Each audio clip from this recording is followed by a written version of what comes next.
नाही, सर्वप्रथम महाराष्ट्र राज्याचे मुख्यमंत्री सन्माननीय देवेंद्र फडणवीस साहेबांच्या नेतृत्वाखाली आज गृहविभाग काम करत असताना नवी मुंबई पोलीस आयुक्तालयांनी अतिशय महत्वाचा इनिशिएटिव्ह इथे घेतलाय. मिलिंद आणि त्यांच्या सर्व टीमचं मी मनापासून अभिनंदन करतो. याकरता जॉब फेअर हे पोलीस पाल्यांकरता शेवटी पोलीस कर्मचारी प्रचंड अडचणींना सामोरे जाऊन त्यांच्या मुलांचे शिक्षण पूर्ण करायचा प्रयत्न करत असतात. अशा वेळेला त्यांना नोकरी उपलब्ध सहजरित्या करून देणं, त्यांच्याकडे प्लॅटफॉर्म तयार करणं, हे मला वाटतं दुसरं वर्ष आहे. सलग दुसऱ्या वर्षी त्यांनी हा इनिशिएटिव्ह घेतलाय आणि जवळपास 2,600 विद्यार्थ्यांनी किंवा पाल्यांनी इथे रजिस्ट्रेशन केलेलं, म्हणजे जवळपास 2,500 मला इथे नोकऱ्या मिळणार आहेत. ह्या इनिशिएटिव्ह करता आज मी इथे उपस्थित राहिलो होतो आणि त्यांचं मी पुन्हा एकदा मनापासून कौतुक करतो की ह्या इनिशिएटिव्ह मुळे नक्कीच एक पोलीस कर्मचाऱ्यांच्या मुलांना देखील एक आधार मिळणार आहे, जो महत्वाचा आहे. एकंदरीत पोलीस कर्मचाऱ्यांच्या बाबतीमधले अनेक प्रश्न आहेत, जे प्रश्न आम्ही हाताळायचा प्रयत्न करतोय. त्याच्यामध्ये हाऊसिंगचा एक विषय जिव्हाळ्याचा आहे. पोलीस कर्मचाऱ्यांना जी घरं आहेत ती चांगली मिळावी, त्यांचं राहणीमान हे उंचावलं पाहिजे, ह्यासाठी देखील प्रयत्न आम्ही करतोय. त्याच्यामध्ये पोलीस इमारतींचं बांधकाम करणं, त्याला अप्रुव्हल करणं. जर का आम्ही घर प्रोव्हाइड करू शकत नसू तर किमान त्यांनी जे लोनवरनं जे घर घ्यायचा प्रयत्न करतायत त्याला कमी इंटरेस्ट रेटमध्ये किंवा त्याच्यामध्ये काही सबसिडाईज करून किंवा त्याच्यामध्ये काही आपले इनिशिएटिव्ह घेऊन त्यांना काही त्याच्यामध्ये मदत करता येईल किंवा ती प्रोसेस जी आहे ती सोपी करता येईल, असे आमचे प्रयत्न आहेत. एकंदरीत पोलीस हाऊसिंगच्या बाबतीमध्ये माननीय मुख्यमंत्री साहेब आणि उपमुख्यमंत्री एकनाथ शिंदे साहेब अग्रेसिव्ह आहेत, प्रयत्नशील आहेत आणि हाऊसिंगच्या बाबतीमध्ये आमची भूमिका स्पष्ट आहे की आमच्या पोलीस कर्मचाऱ्यांना चांगली घरं मिळाली पाहिजे. आपण मुद्दा उपस्थित केला की मध्ये अशी आहे की अनेक जागा आपल्या आहेत. माझा उद्देश काय होता ते मी सांगतो. त्याच्यामध्ये अनेक आपल्या जागा अशा आहेत ज्या मोक्याच्या ठिकाणी आहेत, त्याची सेल व्हॅल्यू ही प्रचंड मोठी आहे आणि त्या जागा पडून आहेत. गेले 40-40 वर्ष त्या जागेवरती काहीच झालेलं नाही. काही काही ठिकाणी एन्क्रोचमेंट देखील होत आहे. तर अशा ठिकाणी आपल्याला जर का काही तुकडा हा त्याच्यामध्ये सेल करून जर का आपल्याला तिथे पोलीस हाऊसिंगसाठी इमारत उभी करता आली स्वखर्चांना, तर म्हणतो असं एक ऑप्शन एक्सप्लोर करायला काही हरकत नसावी. काही निर्णय देत नाही, परंतु अशा पद्धतीने आपल्या ज्या मोक्याच्या जागा आहेत त्या ठिकाणी जसं आपण SRE स्कीम्स करतो, एन्क्रोचमेंट होतात, आपण SRE डिक्लेअर करतो आणि डेव्हलपरला आपण इंट्रोड्यूस करून तिथे आपण तिथे SREच्या लोकांना, स्लमच्या लोकांना आपण इमारत बांधून आपण उर्वरित आपण सेलसाठी देतो. एक्झॅक्टली तशी स्कीम नाही, परंतु गृहविभाग स्वतःची इमारत स्वतः बांधू शकतं का, अशा ऑप्शन एक्सप्लोर करायला काही हरकत नाही. त्याचा नक्कीच आम्ही अभ्यास करू, परंतु हा एक पर्याय म्हणून आम्ही पाहतोय आणि त्याच्यामध्ये प्रयत्न करतो. खासगी विकासाकडनं ते डेव्हलप करायचा विचार आहे? नाही, आम्ही स्वतःही करू शकतो ना, आम्ही स्वतःही 100% करू शकतो. परंतु ह्याच्यामध्ये गृहनिर्माण आणि गृह असं एकत्रित मिळून काही करता येतं का? आता नवी मुंबईला सिडको आहे, सिडको आणि गृहविभाग एकत्र मिळून काही करता येईल का? हा एक मोगम एक पर्याय म्हणून मी समोर आणलेला आहे. परंतु ह्याच्यावर नक्कीच अभ्यास करून पोलीस हाऊसिंगच्या वरती कसं काम करता याचा मी प्रयत्न करतो. असं दिसून येतं की जी नवीन पोलीस स्टेशन निर्माण केले जातात किंवा ते घोषित होतात, परंतु ती उभारली लवकर जात नाही, त्यासाठी निधी गृह विभागाकडे उपलब्ध नाही आहे. अशा प्रकारचे विषय नवी मुंबईतही साधारण पाहायला मिळतोय. तर या बाबतीत जो निधीची कमतरता गृह विभागाला भासते ती कशी तुम्ही भरून? नाही, निधीची कमतरता आहे मी असं म्हणणार नाही, कारण ह्या देखील बजेटला अतिशय चांगला फंड, 4,000 कोटीपेक्षा जास्त फंड हा आपल्या गृह विभागाला देण्यात आलेला आहे आणि अनेक चांगले इनिशिएटिव्ह आहेत. मला वाटतं जेवढ्या रिक्वायरमेंट्स नवीन पोलीस स्टेशनच्या, आता मी नाशिकची मी बैठक घेतली काही दिवसांपूर्वी, पुणे असेल, पिंपरी चिंचवड असेल, छत्रपती संभाजीनगरची मी बैठक घेतली आहे, मीरा भाईंदरची बैठक घेतलेली आहे, मुंबईची बैठक घेतली आहे, आज नवी मुंबईची बैठक घेतली आहे.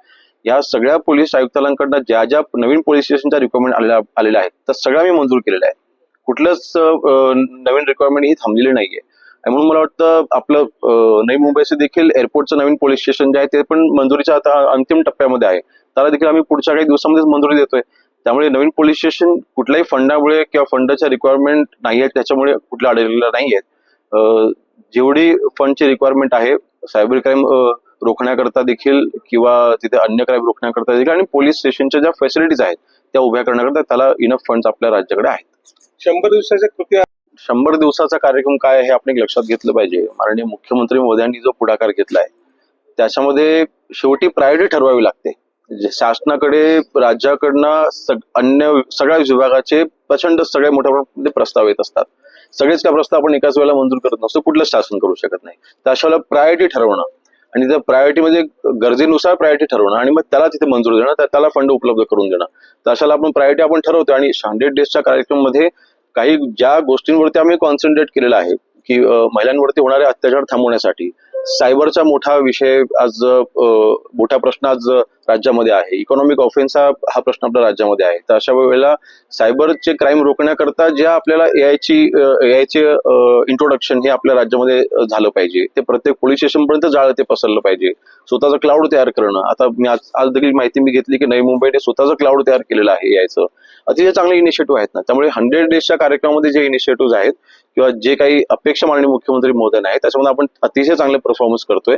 राज्य स्तरावरती प्रस्ताव प्रलंबित आहे मी असं म्हणणार नाही. आता नवी मुंबईचं आताच मगाशी म्हटले ह्याकरताच राज्यभर आम्ही आढावा घेत आहोत. ह्याकरताच मी राज्यभर फिरतोय आणि प्रत्येक पोलीस आयुक्तालयामध्ये जे प्रस्ताव शासन स्तरावरती प्रलंबित त्याच्यामध्ये प्रायोरिटी ठेवून आम्ही त्याला मंजुरी देतोय.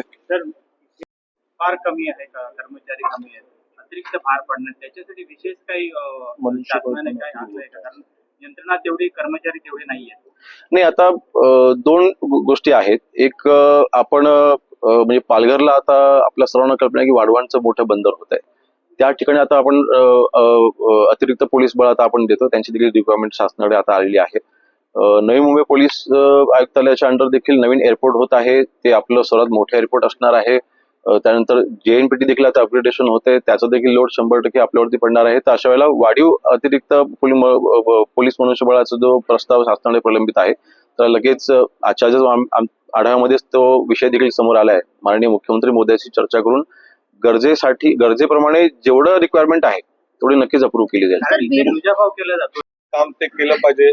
परंतु मंत्रालयात गेलेले प्रस्ताव हे 100 दिवसात नाही तर ते वर्षात निघत नाही आहेत. तर त्या दृष्टीने गृह विभाग किंवा मंत्रालयातील इतर विभाग हे कार्यरत राहणार आहेत का? म्हणजे जे प्रस्ताव नवमुंबईचे असतील किंवा इतर पोलीस आयुक्तालयाचे असतील की जे बरेच वर्षापासून पेंडिंग आहेत. मग झोन 3 चा प्रस्ताव असेल, विमानतळाचे पोलीस स्टेशन जरी आपण नवी मुंबई म्हणतो तरी सुद्धा मुंबईप्रमाणेच नवी मुंबईचं आता महत्व हे वाढलेलं आहे.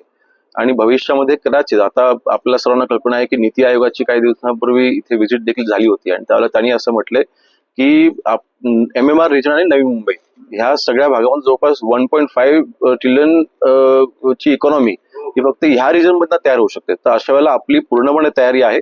ह्या पूर्ण भागाला दुजाभाव नाही तर प्रायोरिटी आम्ही देत आहोत. प्रायोरिटी आम्ही देणार नक्कीच त्याच्यामध्ये कुठे आम्ही कमी पडणार नाही. सर खांडेश्वर पोलीस स्टेशनला जागा अलॉटमेंट झालेली आहे. नाही ती माहिती घेतो आणि जर का रिक्वायरमेंट असेल तर नक्कीच त्याला आम्ही फुलफिल करू. बीडपेक्षा सिंधुदुर्ग जिल्ह्यामध्ये जास्त दहशतवादीचं वातावरण असल्याचं वैभव नाईक यांनी वक्तव्य केलेलं आहे. यावर तुमचं मत काय? कसं आहे आता ते विरोधी पक्षामध्ये आहेत. ते आता पराभूत उमेदवार आहेत. त्यामुळे चर्चेमध्ये राहण्याकरता अशी वक्तव्य करायची. मला वाटतं संबंध महाराष्ट्रामध्ये देशामध्ये पण म्हणेन मी सर्वात शांततेने कुठला विभाग असेल आमचा कोकण विभाग आहे.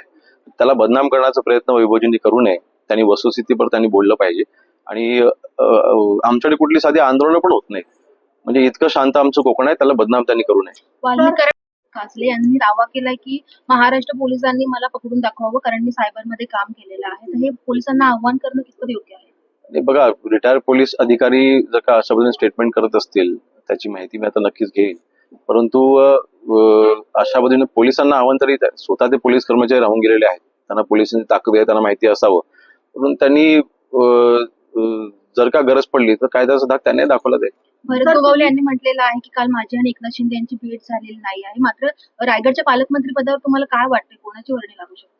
नाही आमची तर इच्छा आहे आमचे भरत शेठ पालकमंत्री झाले पाहिजेत. मनापासून इच्छा आहे की आता आम्ही महायुतीमध्ये आहोत. माननीय अजितदादा असतील, शिंदे साहेब असतील, फडणवीस साहेब असतील तिघही नेते एकत्र बसून योग्य निर्णय घेतील. परंतु शिवसेनेचा एक लोकप्रतिनिधी म्हणून माझी इच्छा आहे की आमच्या भरत शेठनी पालकमंत्री व्हावं. काल वाशीमध्ये एक इनोवाच्या कारमध्ये डिक्कीमध्ये एक डेड बॉडी सारखं प्रकरण घडलं होतं का हात बाहेर निघाला होता. तर अशा गोष्टी सोशल मीडियावर घडतात तर कितपत योग्य आहे कारण गैरसमज पसरवू शकतो. नाही त्याची माहिती मी काय घेतली नव्हती. परंतु माननीय पोलीस आयुक्तांकडनं जी माहिती मिळते रील होतं आणि कधी प्रँक असा कधी प्रकार होत होता. परंतु अशा काही सोशल मीडियावरती ज्या काही ऍक्टिव्हिटीज चालतात त्याच्यावर देखील आमचं सायबर क्राईम तिथे लक्ष ठेवून असतंय म्हणजे आमचा विभाग.